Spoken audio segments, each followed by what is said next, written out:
Everyone interprets that message the same way these days. Religion in this country even seems weaponized at times. As a man of deep faith, which you obviously are, does that frustrate you at all? The followers. And there was injustice in that. And, you know, anytime you see injustice taking place, Jesus is not going to be happy about that. And so to appreciate it.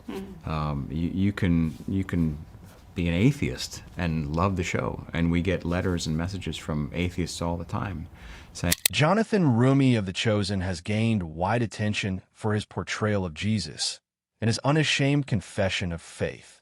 But in this very interview with PIXCI, what the host didn't expect was how he carefully dismantled their atheistic points of view after they intentionally used this particular clip from a series out of all others.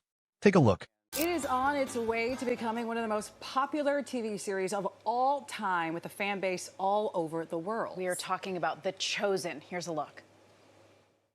You Pharisees, you cleanse the outside of a cup and the dish, and then you eat and drink food that goes into a body that inside is full of greed and wickedness.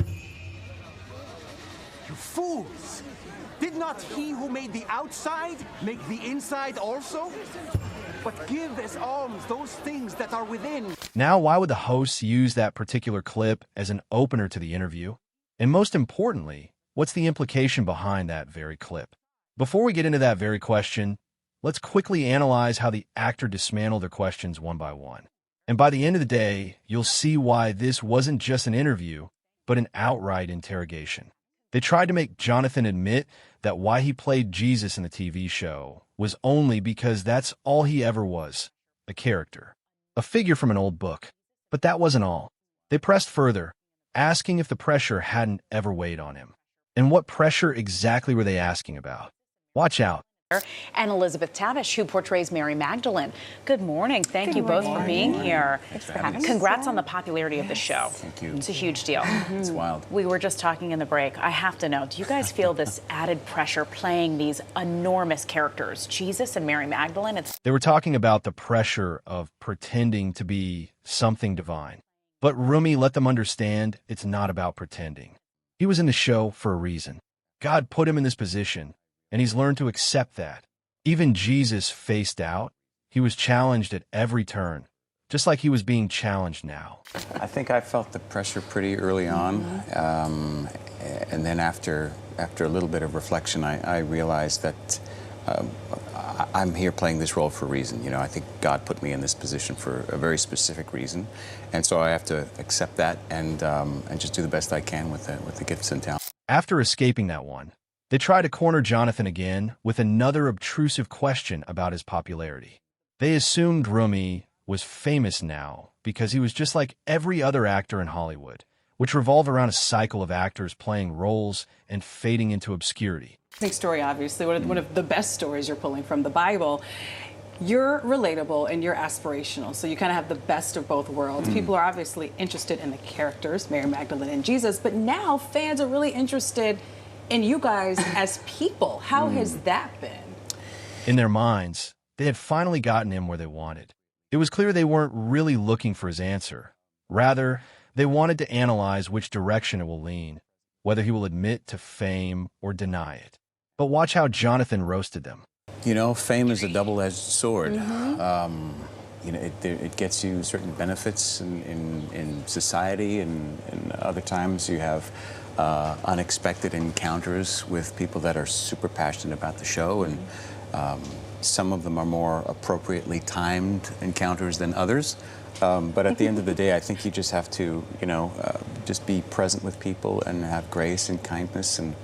And when people are sort of occasionally overstepping boundaries of space, you just try to gently let them know that, you know, I'm Jonathan, I'm not Jesus. So, you know, I kind of need my own sort of space as a person, as a human being. Even Jesus needed space. That's why he went off to pray by himself so often, because he was swarmed by people. So it's something that in a sort of a microcosm, I'm beginning to understand why he needed to. You could see Jonathan putting them in check, explaining that fame is temporary. Jesus had followers too, But he also had enemies. Even he needed time alone. He withdrew. He prayed. The hosts had expected a celebrity's shallow answer, but were met instead with wisdom that transcends time. Oh, wow. Well, we know the stories from the Bible are obviously deep. This season is going to take an even deeper tone. Can you kind of guide us into that, Jonathan? Yeah, I think we start to see the beginning of the end of Jesus' ministry on earth and how he gets to that point, how we get to the inevitable crucifixion. There's a Now it's clear why they chose that particular opening clip of Jesus speaking about hypocrisy. They wanted to portray Christianity in an unfavorable light. They failed woefully. But that's just the scratch, because what those hosts faced is nothing compared to the humiliation the ladies of The View suffered when Jonathan Roumie was invited to their controversial show. Welcome, Jonathan Roumie.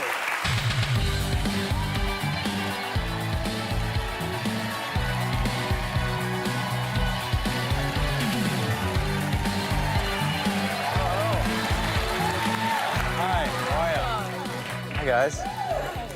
I feel like I should bless myself. I feel like that. It was supposed to be a simple interview, a casual conversation about The Chosen. But what the host didn't anticipate was Roumie turning the discussion into an absolute masterclass in faith. A moment so profound it left even their atheist minds reeling. Yeah. You play Jesus. You?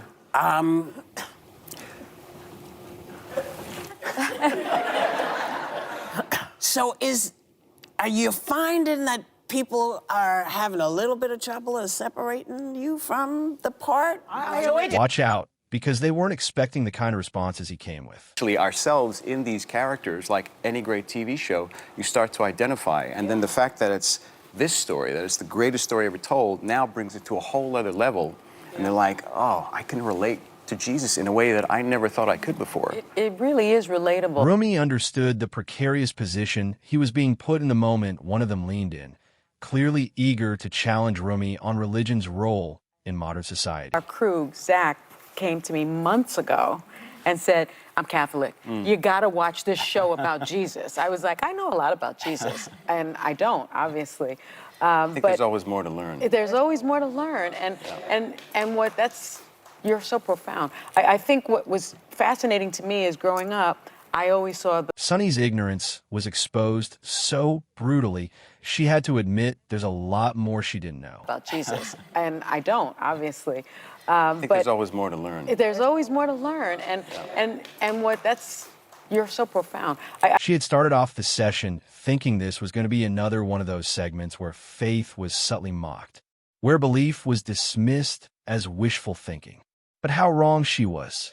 So you've been playing Jesus on The Chosen for 5 seasons now. What sort of conversations did you and Dallas have initially about the kind of Jesus that you wanted to show? Because your Jesus it's a very different portrayal than Jim Caviezel. There are interviews, and then there are moments that shake the room, moments that leave even the most hardened skeptics scrambling for words.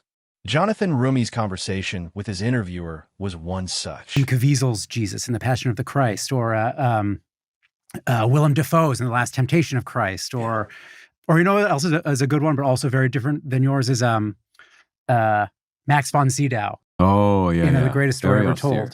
told. But all of those Jesuses or Jesi, I don't know what that would. Right from the start, Roumie's presence was calm yet commanding.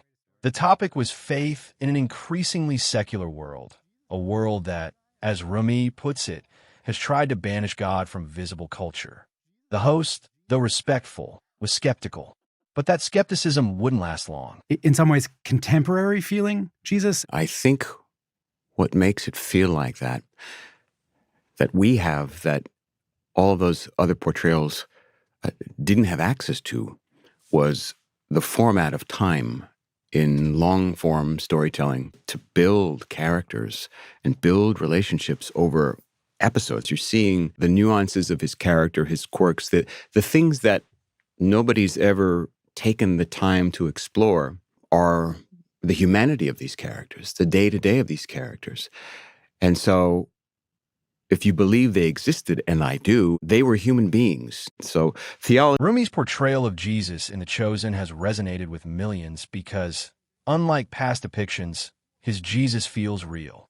He laughs, he cries, he jokes, and he struggles. This wasn't a distant, untouchable deity. It was a Jesus people could relate to. Why? And then he goes through it. I'm like, okay, I get that. I'm just in my head, I was thinking of that sort of cliche of an actor saying, oh, what's my motivation? And in your case, the answer, well, you got to bring about the salvation of the world. Play it like that. Saving souls. I gotta save more souls. And so the decision was made that you were going to do The Chosen.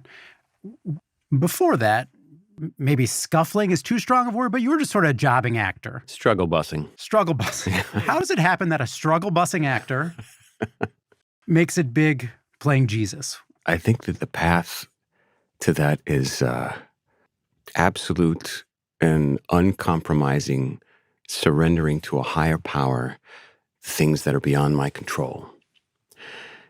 Because this wasn't just an actor speaking. It was a man who deeply believes what he portrays. Then came the question that changed the tone of the conversation when the host asked if he thinks a non-believer could authentically play Jesus. What does your faith allow you to give to the role that a non-believer or a non... You know, it's interesting because you're saying that who you are allows you to play the role of Jesus with a particular authenticity. Do you feel that someone who is a non-believer could credibly... Roumie paused, smiled, then, in a measured tone, delivered one of the most profound responses I've ever heard. Believer or non-Catholic might not be able to give. I feel that it lends an authenticity to the role that allows me to understand more of why Jesus did the things he did and said the things he did than somebody who is completely unfamiliar. And I think I struggle to follow Jesus like anybody else who considers themselves a Christian. But the struggle is part of it. And I think God knows what we struggle with, but we're still challenged to do what he would do in those situations. And I think because I actually believe that, that seems to have lent me a kind of credibility and an authenticity in approaching the character that maybe people haven't seen. At this point, the host was totally speechless. But Roumie's own story is one of surrender, something many atheists, including this host, struggle to grasp. Idea that you're getting that sort of attention combined with the fact that you're getting it for playing Jesus strikes me as a potentially psychologically and spiritually combustible situation. Does it feel that way to you? No, because I recognize that none of this is about me. I don't matter in the grand scheme of things. And so I recognize that when I come out to those speeches and people react the way they do and people yell at... Roumie narrates how he spent years trying to control his own life, how he chased success but kept failing. It wasn't until he fell to my knees and surrendered to God that everything changed. 3 months later, he got The Chosen. Nothing here. Yeah. You don't matter. Dust in the wind. But then also with what you said about feeling like you've been put here for a reason, that you're saying there is something special about you.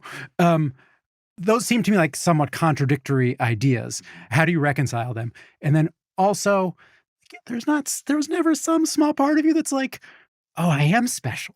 There's people liking me so because I'm special, and that means that I matter in some way. None of that little sort of ego gratification temptation ever creeps into your head? I think if I said there wasn't anything at all, I'd be lying. Do I allow it to become my reason for doing what I do? No. So the paradox that you're describing, I guess it is kind of hard to make that distinction. Yes, there's for me a sense of mission, but the mission is about Jesus, in this case with The Chosen. It's about God. That's what this experience is. This is where Roumie's words pierce through the skeptic mindset. Atheism thrives on control, on the idea that humans shape their own destiny. But what if true freedom comes from letting go? But the moment of total humiliation came when Roumie made this atheist host understand that being a Christian comes with many battles, including spiritual attacks. Roxy McDevitt says, Jonathan, have you experienced more escalated levels of spiritual warfare the longer you've been in this unique role? What are some of the ways you fight spiritual attacks? Being a Christian comes with deep spiritual battles, and Jonathan Roumie has felt the weight of that responsibility. In this interview, he openly discusses the spiritual attacks he has endured and how he fights them, and with a grace so profound it brought the host to his knees. Well, I fight any and all spiritual attacks with prayer, with the Rosary, Divine Mercy, the Angelus, all of those. I feel like I've become more hyper-aware of spiritual warfare, and I've probably sensed more attacks. I haven't been struck by lightning, praise Jesus, at this point. That did happen, didn't it? Happened to Jim, yeah, while he was on the cross. So I'm praying that doesn't happen. That's right. We're going to make sure it's a real clear day. Yeah. Yeah. Did he tell you what that was like? I mean, it's just crazy. Yeah. Basically that's kind of what the reaction was. It's like I think he's been able to make sense of it as just being part of Christ's suffering. At the end of the day, everything that he experienced, dislocating shoulder, he had heart surgery, he had all these things happen to him, as just offering it up, and anything that... His words suggest that spiritual warfare is not just metaphorical. It manifests physically and emotionally. But this is something an atheist never believes in, of course. How can they believe in what they denounce? When asked how he combats these attacks, Roumie doesn't hesitate. Prayer. Those 2 weeks was for the Last Supper, and I had my spiritual director. He came out to be with me, and I was sitting in the hair and makeup chair, and next thing I know, like I get these massive pains, like just shooting up into my ear, and I'm like, it's just anxiety. It's like at one point I had heart palpitations. I'm like, okay, I don't know what's happening, but I'm just and I texted my spiritual director, who was in the other room, and he's like, I'm saying a rosary for you right now. And in 15 minutes, it all went away and everything was fine. But I think kind of speaking to what the sort of attacks and things like that, I think the spiritual attacks kind of manifest themselves in so many different kinds of ways. Maybe that's some of it. Maybe that's just physical anxiety. Maybe that's just me trying to do the best I can and not, ruin it for Jesus. So, Roumie hasn't faced anything that extreme, but he acknowledges that suffering seems to come with portraying Christ. To be able to book a job, but I wanted to have a firm technique that I could survive on. And so I trained in Eric Morris's system. And he was, basically a guy that combined a number of different method-based systems together to create like one of the most comprehensive acting systems anybody could ever study, which I use still to this day. You still use that to prepare for that. How did you apply that to this role? I mean, the challenge is, you don't have the raw stuff that other, you can base it on somebody, you can build a role on a historic figure. I can't watch video exactly. No, there's no YouTube of Jesus. There's no YouTube of Jesus. Well, there is now on the chosen, but before there was. For me, it kind of stems back to the challenges of playing Jesus to begin with. Like, well, how do you do that? Robert Powell once in an interview said, to try to tackle the character of Jesus, I mean, he's unplayable. Like, it's just... In a world where faith is increasingly questioned, Jonathan Roumie stands as an undeniable force, a man whose conviction and humility make disbelief seem almost irrational. And when he made the next statement, it totally put off the atheist interviewer. He's impossible to play. So none of us know what it's like to be divine. We do know what it's like to be human. So the thing that I do is to bring the utmost of my humanity to the role as Jesus, and then let the Lord and the Holy Spirit sort out the divinity aspects of it. And so... I bring as much humanity as I can, he says. The divinity? I leave that to the Holy Spirit. That statement alone is a direct challenge to atheism. Atheists argue that Jesus was just a man, another teacher. Roumie's response is that Jesus was fully human, but also fully God. And his portrayal reflects both. So when there are moments in the story, in The Chosen, where we see Jesus, the fullness of his humanity, or he's having, he's experiencing what he would have experienced as a human being, I can only bring my own emotional life to that. And if it's not something that happens just out of, the result of the exchange of dialogue with myself and my colleague, then I have to find a way to stimulate whatever emotion that I think the scene obligates. And then I'll go into my toolbox, and often that stems with sense memory as one of the most fundamental aspects of the method. You said something, the more you count on God, the deeper he takes you.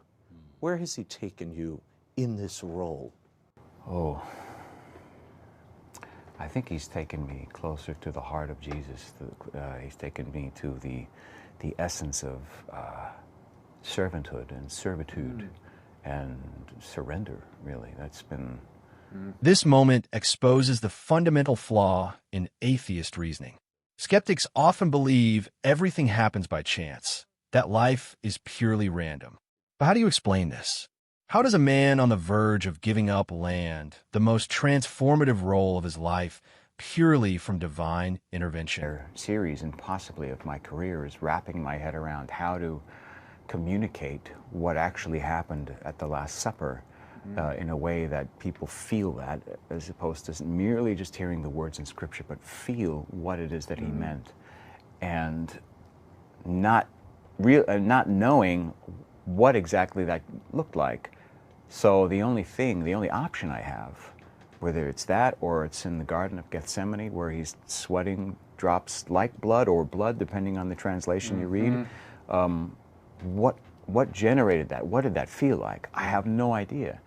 So I have to surrender that moment and say, God, you have to direct my steps in these scenes, because they're beyond my comprehension. They're beyond my ability to infer what you were feeling. Like, Lord only knows. But I'm here, I'm open, I'm a vessel. Use me the way you want people to experience these. At that moment, it was clear atheism offers doubt, but faith offers proof through transformation. And Jonathan Roumie, he's living proof that Jesus is still at work. What do you think about Roumie's responses to these atheist interviewers? Let us know in the comments. Don't forget to like and subscribe for more.